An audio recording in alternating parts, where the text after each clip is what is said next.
Hey guys and welcome back to Movies Explained। Venom war के and में AD और carnage दोनों death के एज पर होते हैं। जिंदा रहने के लिए कार्नेज एडी के साथ बॉन्ड कर लेता है। इसके बाद एडी कार्नेज को कंट्रोल में रखने के लिए क्रिमिनल्स को टारगेट करता है, लेकिन कार्नेज को एडी के रूल्स पसंद नहीं आते। आखिरकार डेथ स्पाइरल में कार्नेज एडी को छोड़कर टॉर्मेंट के साथ बॉन्ड कर देता है और एडी बैडली इंजर्ड होने की वजह से उसे हॉस्पिटल पहुंचाया जाता है, जिसके बाद उसके पास्ट रिकॉर्ड्स और किलिंग्स के लिए उसे राफ्ट में पहुंचाया गया है। और यही शुरू होती है वेनम अनचेन्ड की कहानी। राफ्ट की एक हाई सिक्योरिटी सेल में एडी ब्रॉक अकेला बैठा है, लेकिन उसकी खामोशी असल में खामोशी नहीं है। वो खुद से बात कर रहा है, या शायद खुद के अंदर मौजूद दूसरी आवाज से। रिसेंट इवेंट्स ने एडी को अंदर से हिला दिया है। वेनम से अलग होना, कार्नेज के साथ बॉन्ड करने का फैसला और उसके बाद जो कुछ हुआ सब अब उसके सामने एक साथ लौट रहा है। गिल्ट उसे ये सोचने पर मजबूर करता है कि शायद वो इस सब का हकदार है। उसने कार्नेज के साथ बॉन्ड करके आखिर हासिल क्या किया? उस वक्त उसे लगा था कि उसके पास कोई और रास्ता नहीं, लेकिन अब जब सब कुछ खत्म हो चुका है, उस फैसले का बोझ उसके साथ सेल में बंद है। एडी अपने आप को जवाब देता है, वेनम के बिना वो टूट चुका है। सिम्बायोट उसे छोड़ गया था और उस खालीपन को भरने के लिए एडी ने एक खतरनाक चॉइस की। फिर भी उसके अंदर वेनम की आवाज इतनी स्पष्ट है कि बाहर से देखने वाले को लग सकता है कि एडी सच में किसी और से बात कर रहा है। उसके दिमाग में वेनम का जो पार्ट बन चुका है वो उसे याद दिलाता है कि वो डिसीजन बिना वजह नहीं हुआ था। एडी को छोड़ दिया गया था और उस वक्त उसे किसी बॉन्ड की जरूरत थी। वेनम उसके फैसले को डिफेंड करने की कोशिश करता है, लेकिन बात सिर्फ कार्नेज के साथ बॉन्ड करने की नहीं है। एडी खुद समझ रहा है कि सिम्बायोट से अलग रहना उसके लिए कितना अननेचुरल लग रहा है। दोनों के बीच ये कॉन्वर्सेशन धीरे धीरे एक डिस्टर्बिंग रियलिटी सामने लाती है। एडी के लिए वेनम की प्रेजेंस अब सिर्फ एक सिम्बायोट की याद नहीं रही, वो उसकी सोच का हिस्सा बन चुका है। सेल के बाहर खड़े गार्ड्स को अंदर से एडी की आवाज सुनाई देती है। उन्हें लगता है कि शायद सिम्बायोट किसी तरह से उसके साथ कम्युनिकेट कर रहा है, इसीलिए वो कॉशियस हो जाते हैं। लेकिन जब वो एडी को चेक करने आते हैं, तब समझ आता है कि सेल में कोई दूसरी मौजूदगी थी ही नहीं। एडी खुद से ही बात कर रहा था। रिसेंट ट्रॉमा ने उसके दिमाग और इमोशंस के बीच का फर्क धुंधला कर दिया है। वो वेनम को इतने अंदर तक अपना चुका है कि कभी कभी एडी और वेनम की आवाजों को अलग करना मुश्किल हो जाता है, इवन उसके खुद के लिए। थ्रू आउट एडी के स्टोरी में हमने देखा है, भले ही एडी वेनम से कितने ही बार अलग क्यों ना हो जाए, कैसे न कैसे वो दोनों फिर से साथ में आ ही जाते हैं। फिर गार्ड्स उसे बताते हैं कि उसकी लॉयर से उसकी मुलाकात तय है। एडी तुरंत अंदाजा लगा लेता है कि कौन होगा। Matt Murdock. मैट पहले भी एडी के लीगल ट्रबल्स में उसकी मदद कर चुका है और अब एडी को पहली बार लगता है कि शायद राफ्ट का दरवाजा उसके लिए बंद नहीं रहेगा। रिसेंट सब कुछ के बाद उसके चेहरे पर बहुत छोटी सी उम्मीद उभरती है, लेकिन वो उम्मीद उसके कॉन्फिडेंस को तुरंत वापस ला देती है। एडी को पूरा भरोसा है कि लंच से पहले वो राफ्ट से बाहर होगा। एडी को लगा था कि उसकी लॉयर से मुलाकात राफ्ट से बाहर निकलने का रास्ता देगी, लेकिन सामने मैट मर्डॉक था ही नहीं, बल्कि गवर्नमेंट अपॉइंटेड पब्लिक डिफेंसर जेरी होता है। जेरी ने एडी का पूरा फाइल पढ़ा है और उसे मिलते ही क्लियर कर देता है कि सिचुएशन जितनी एडी सोच रहा है उससे काफी खराब है। उस पर एफबीआई एजेंट मिस्टी नाइट का हाथ तोड़ने का केस ही नहीं, ब्यूरो उसे और भी किलिंग से जोड़ रहा है। एडी तुरंत डिफेंड करता है कि जिन लोगों को उसने मारा वो सीरियल किलर्स थे और वो उनका पीछा करके एफबीआई का ही काम कर रहा था। उसके मुताबिक उसके एक्शंस का कंटेक्स्ट था, लेकिन अथॉरिटीज के लिए मैटर इतना सिंपल नहीं था। ये रिसेंटली हुई कॉमिक एडी ब्रॉक कार्नेज और डेथ स्पाइरल का रेफरेंस है, जहां कार्नेज की भूख मिटाकर उसे कंट्रोल में रखने के लिए एडी क्रिमिनल्स को मार रहा था। तभी जेरी उसे समझाता है कि राफ्ट में होना पनिशमेंट से ज्यादा कंटेनमेंट है। एडी प्री ट्रायल डिटेंशन में है, लेकिन सिस्टम को इस बात का भरोसा नहीं है कि उसकी पावर्स वाकई खत्म हो चुकी है। अथॉरिटीज ये मानकर चल रही है कि जिस आदमी के पास पहले डेंजरस एबिलिटीज थी वो दोबारा उसे हासिल भी कर सकता है और उनका मिसयूज भी। इसीलिए ट्रायल का सवाल भी सीधा नहीं है। केसेस डिले किए जा सकते हैं, हियरिंग्स को आगे बढ़ाया जा सकता है और एडी थियोरेटिकली सालों तक, शायद जिंदगी भर द राफ्ट में रखा जा सकता है। एडी के लिए यह सुनना और भी मुश्किल है क्योंकि अब उसके पास डिफेंड करने के लिए वेनम भी नहीं है। जिस सिम्बायोट के साथ उसकी पहचान जुड़ चुकी थी, जिसके साथ उसने अपनी जिंदगी के सबसे खतरनाक और इमोशनल फेसेस देखे, वो अब उसके साथ फिजिकली नहीं है। और फिर भी एडी को दिमाग में उसकी आवाज अभी भी गूंजती है। जेरी उसे एक प्रैक्टिकल लेकिन ऑलमोस्ट हेल्पलेस सॉल्यूशन बताता है। कभी फ्यूचर में दुनिया का कोई ऐसा बड़ा क्राइसिस हिट करे जिसे सिर्फ एडी सॉल्व कर सकता हो, तो अथॉरिटीज को उसकी जरूरत पड़ेगी और वही उसके फ्रीडम का बार्गेनिंग चिप बन सकता है। लेकिन उसके लिए एडी के पास कुछ स्पेशल होना चाहिए। जेरी जानता है कि एडी के पावर्स अब नहीं रहे, ना सिम्बायोट, ना वो एबिलिटीज जिनके लिए कभी उसे डेंजरस माना जाता था। इसलिए वो एडी को एनकरेज करता है कि वो अभी से सोचे कि उसके अंदर ऐसा क्या है जो बाकी लोगों में नहीं है। जब उसका मौका आए तो उसे तैयार रहना होगा। एडी का जवाब उसके पूरे मेंटल स्टेट को एक्सपोज कर देता है। उसके हिसाब से अब उसके अंदर कुछ स्पेशल नहीं बचा। जेरी फिर भी कोशिश करने का वादा करता है, लेकिन साफ कह देता है कि एडी को खुद अपनी सिचुएशन बदलनी होगी। वो उसे बचाने नहीं आ सकता। एडी को खुद अपना कोई वैल्यू, कोई स्ट्रेंथ, कोई रीजन ढूंढना होगा। जेरी जाते जाते कह देता है, हर इंसान के अंदर कुछ ना कुछ होता है।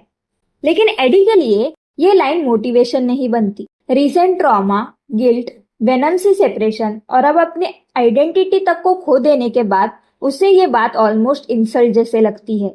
कुछ ही देर पहले तक उसे लगा था कि वो लंच के पहले आजाद हो जाएगा, लेकिन अब उसके बाहर जाने के सारे दरवाजे बंद होते दिखाई दे रहे हैं, जिस वजह से वो पूरी तरह निराश हो जाता है। एडी ब्रॉक को अभी तक खुद नहीं पता कि उसके अंदर बचा क्या है, लेकिन उसे पहली बार ये समझ आ रहा है कि जब तक वो खुद नहीं ढूंढेगा, कोई और उसे नहीं बचा सकता। राफ्ट में एडी ब्रॉक के लिए वक्त धीरे धीरे अपना मतलब खो देता है। एडी पूरी तरह अकेला हो चुका है। हम देखते हैं जेल में हर हफ्ते प्रिजनर्स के विजिटर्स की लिस्ट लगती है और कैदी अपने अपनों से अक्सर मिला करते। कॉमन एरिया में प्रिजनर्स के नाम के साथ उन लोगों की लिस्ट लगती है जो उनसे मिलने आए हैं। बाकी इनमेट्स के नाम के सामने विजिटर्स मिलते रहते हैं, लेकिन एडी के नाम के सामने कुछ नहीं होता। दूसरा हफ्ता भी वैसे ही गुजरता है।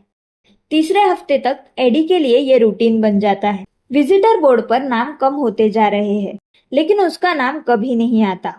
वो हर बार बस एक छोटी सी आवाज के साथ उस लिस्ट को देखता है और फिर अकेला रह जाता है। हफ्ते बीतने के साथ एडी का बाहरी रूप भी बदलने लगता है। बाल और दाढ़ी बढ़ जाती है, लेकिन उससे भी ज्यादा अगर कुछ नोटिसेबल है तो वो है उसका इमोशनल विड्रॉवल। वो किसी से मिलने की उम्मीद करना ही छोड़ चुका है। चौथे हफ्ते से लेकर 8वें तक विजिटर डे एक ही तरह रिपीट होता है। प्रिजनर्स अपने लोगों से मिलने जाते हैं, नए नाम बोर्ड पर आते हैं, पुराने नाम गायब रहते हैं। सिर्फ एडी ब्रॉक हमेशा उस लिस्ट से बाहर रहता है। 9 हफ्ते बीत चुके हैं। एडी ने सारी उम्मीद छोड़ दी है।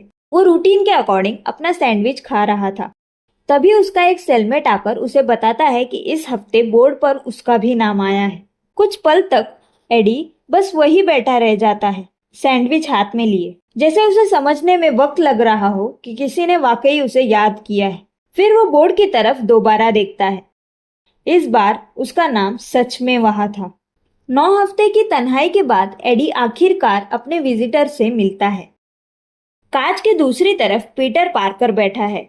पीटर को देखते ही उसके अंदर दबा हुआ गुस्सा फिर से उभरता है। इतने हफ्ते तक किसी का ना आना, राफ्ट में अपनी जिंदगी का कंट्रोल खो देना और ऊपर से वेनम से अलग होने का खालीपन। पीटर का अचानक सामने होना एडी के लिए राहत से ज्यादा एक सवाल बन जाता है।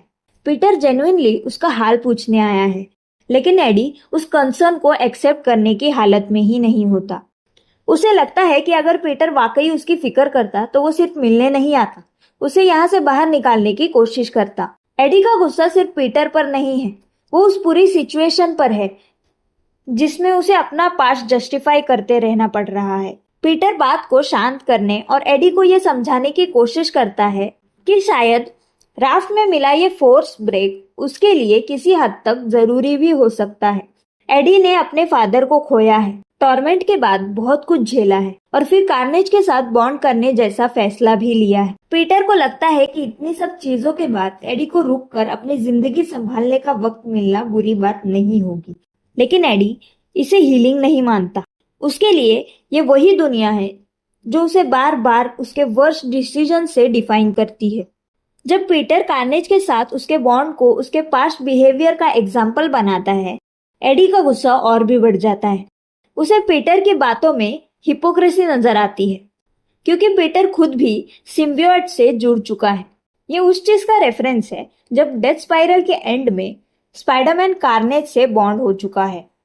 एडी को मॉरल लेक्चर नहीं चाहिए, वो अपनी फ्रीडम चाहता है। इसे डेस्परेशन में वो मैट मर्डॉक का नाम लेता है और पूछता है कि क्या उसे इसकी सिचुएशन का पता नहीं। पीटर कंफर्म करता है कि मैट को सब मालूम है, और अगर मैट को लगता कि एडी को रिलीज मिलनी चाहिए तो वो खुद एडी के सामने होता। इस जवाब एडी को चुप कर देता है। पीटर जाने लगता है, लेकिन एडी उसे रोक लेता है। इतने गुस्से और फ्रस्ट्रेशन के बाद जो सवाल फाइनली निकलता है वो उसकी अपनी नहीं, डिलन की फिक्र होती है। पीटर बताता है कि उसने डिलन से बात की है। लड़का अपने मूड और एज के साथ स्ट्रगल कर रहा है, लेकिन वो ठीक है। पीटर एडी को यह भी समझाता है कि इस वक्त उसे डिलन की टेंशन करने से पहले खुद को संभालना होगा। पीटर फोन रखता है, लेकिन एडी सुन पड़ गया है। कुछ देर तक वो बस सामने देखता रहता है। पीटर के साथ मुलाकात ने उसकी प्रॉब्लम सॉल्व नहीं की, लेकिन 9 हफ्तों में पहली बार एडी से कोई मिलने आया था। किसी ने उसे सिर्फ एक प्रिजनर, एक एक्यूज्ड किलर या एक ब्रोकन सिम्बायोट होस्ट की तरह नहीं देखा। किसी ने उसे एडी की तरह याद किया था। राफ्ट में एडी अभी पीटर से हुई मुलाकात का असर प्रोसेस भी नहीं कर पाया था कि कैफेटेरिया के टेलीविजन पर बाहर की दुनिया का एक नया नाइटमेयर सामने आ जाता है। शहर के बीच सिम्बियोट अलायंस के फॉरवर्ड बेसेस खड़े हो चुके थे। हेला की आर्मी ओपनली टेरिटरीज ऑक्यूपाई कर रही थी और सिविलियंस को इवैक्यूएट करने की वार्निंग दी जा रही थी। टेलीविज़न पर फुटेज देखते ही एडी को तुरंत समझ आ जाता है कि ये कोई ऑर्डिनरी एलियन इन्वेजन नहीं है, ये सिम्बायोट इन्वेजन है। और पहली बार राफ्ट में रहना उसके लिए सिर्फ पनिशमेंट नहीं बल्कि एक इम्पॉसिबल वेस्ट लगने लगता है। जिस चीज़ को बाकी दुनिया एक मिस्टीरियस एलियन थ्रेट की तरह देख रही थी, एडी उसे जानता था। उसने सिम्बायोट्स के साथ अपनी पूरी जिंदगी बिताई थी। उनके बिहेवियर, उनकी बायोलॉजी, उनकी वीकनेस और सबसे बढ़कर उनके साथ बॉन्ड होने के कॉन्सिक्वेंसेस को वो किसी भी ऑर्डिनरी सुपर हीरो से बेहतर समझता था। उसे अचानक वो बात याद आ जाती है जो उसके लॉयर ने कही थी, तुम्हारे अंदर कुछ स्पेशल होना चाहिए। अब एडी को अपना आंसर मिल गया है। वो गार्ड को समझाने की कोशिश करता है कि बाहर जो कुछ हो रहा है उसमें वो जेन्युइनली मदद कर सकता है। उसे रिलीज चाहिए, लेकिन अपने फ्रीडम के लिए नहीं। वो बैटलफील्ड पर जाना चाहता है। वो एवेंजर्स, स्पाइडरमैन या किसी भी अवेलेबल हीरो तक मैसेज पहुंचाने की कोशिश करता है ताकि अथॉरिटीज़ को पता चले कि राफ्ट में एक ऐसा आदमी है जो सिम्बायोट्स को समझता है। लेकिन गार्ड के लिए एडी अब भी सिर्फ एक डेंजरस प्रिजनर है, और एडी के लिए वक्त हर सेकंड के साथ ज़्यादा कीमती होता जा रहा है। उसकी अपील मजाक और ब्यूरोक्रेसी के बीच फंस जाती है। दूसरे प्रिजनर्स भी हंगामा देखकर अपनी अपनी फ्रीडम्स की डिमांड शुरू कर देते हैं, लेकिन एडी उन सबसे अलग है। उसे पता है कि बाहर जो हो रहा है वो रियल है, और फिर उसे समझ आ जाता है कि बिना किसी के परमिशन के बाहर निकलना पड़ेगा। एडी गार्ड पर हमला करता है। एक ही स्ट्राइक से सिचुएशन रायोट में बदल जाती है। अलार्म बजता है। प्रिजनर्स कैफेटेरिया में टूट पड़े हैं और द राफ्ट का कंट्रोल एनवायरनमेंट कुछ ही पल में केओस बन जाता है। एडी इस अफरा तफरी का फ़ायदा उठाकर एक गार्ड का फ़ोन भी हासिल कर लेता है और बाहर इमरजेंसी सपोर्ट से कनेक्ट करने की कोशिश करता है। वो सुपर हीरो टीम्स तक मैसेज पहुंचाना चाहता है, लेकिन कोई उसे सीरियसली नहीं। राफ्ट के कम्युनिकेशन सिस्टम में भी एडी की आवाज़ एक प्रिजनर की आवाज़ ही है। वो फिर भी हार नहीं मानता। गार्ड्स उसे रोकने की कोशिश करते हैं। एडी भागता है और कुछ पल के लिए लगता है कि शायद वो वाकई अपना रास्ता बना लेगा, लेकिन तभी टेजर उसे गिरा देता है। एडी दोबारा पकड़ा जाता है और सॉलिटरी में डाल दिया जाता है, लेकिन इस बार एडी पहले जैसा नहीं है।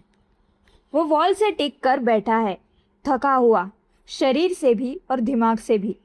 फिर भी उसके अंदर एक अजीब सी डिटर्मिनेशन आ गई है। अब उसे पता है कि उसकी एक असली एबिलिटी अब भी उसके पास है, सिम्बियोट्स को समझना और उनके खिलाफ लड़ना। अंधेरे में वो खुद को संभालते हुए मान लेता है कि वो यहाँ से निकल। तब एक आवाज़ जवाब देती है। एडी के लिए वो आवाज़ अनजान नहीं लगती। अंधेरे से अचानक एक strange black symbiote shape Eddie के करीब आकर उसे उभारने लगता है, लेकिन ये वेनम जैसा बिल्कुल नहीं था। इसका फॉर्म छोटा था और फेलाइन जैसा था। बॉडी पर ब्लैक और ऑरेंज मार्किंग्स थी और उसकी आंखें लाल चमक रही थी। वो धीरे धीरे एडी के सामने आकर रुकता है। एडी कुछ समझ पाता उससे पहले ही वो क्रिएचर उसे डायरेक्टली एड्रेस करने लगता है। सबसे पहले वो एडी को बताता है कि उसे सॉलिटरी कन्फाइनमेंट में डालना गलत था, क्योंकि एडी ब्रॉक को अकेला रहना ही नहीं चाहिए। फिर वो एक और शॉकिंग बात कहता है, एडी ब्रॉक ऑर्डिनरी नहीं है, वो बहुत खास है। और अब हमें रिवील होता है कि आखिरकार स्लीपर एडी तक पहुंच चुका है और इसी ट्विस्ट के साथ चैप्टर यही एंड होता है। तो आगे क्या होगा जानने के लिए देखते रहिए मूवीज एक्सप्लेन, और तब तक के लिए थैंक्स फॉर वॉचिंग। मिलते हैं अगले इशू के साथ।